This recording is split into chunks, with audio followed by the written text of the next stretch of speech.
அவர் செய்த நன்மைகளை நினைத்து நினைத்து ஆண்டவரை துதிக்கணும். நம்ம நன்றி உள்ள இருதயத்தோடு இருந்தா தேவன் மகிழ்ச்சியோடு நம்மை ஆசீர்வதிக்க முடியும்.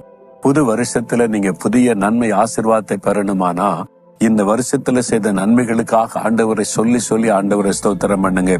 நன்றியோடு நீங்க துதிக்க துதிக்க அவருடைய உள்ள மகிழும். உங்களை ஆசீர்வதிப்பதற்கு அவர் ஆசையோடு கூட கடந்து வருவார்.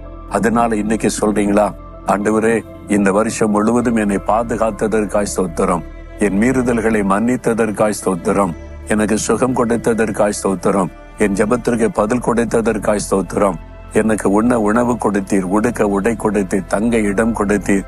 ஆண்டவரே உம்முடைய கிருபைக்காக ஸ்தோத்திரம் ஸ்தோத்திரம் ஸ்தோத்திரம். ஆவிக்குரிய ஆசீர்வாதங்களை கொடுத்தீர், நல்ல நல்ல ஈவுகளை தந்தீர். எல்லாவற்றிற்காக கோடி கோடி கோடி ஸ்தோத்திரம். இயேசுவே உமக்கு ஸ்தோத்திரம். பிதாவாகிய தேவனே உமக்கு ஸ்தோத்திரம். என்னை பாதுகாத்து நடத்துகிற பரிசுத்த ஆவியானவரை ஸ்தோத்திரம் என்று உம்மை துதிக்கிறேன். சொல்லி முடியாத ஈவுகளுக்காக ஸ்தோத்திரம் ஸ்தோத்திரம். இயேசுவின் நாமத்தில் ஸ்தோத்திர பலிகளை ஏறெடுக்கிறேன் பிதாவே. ஆமேன்.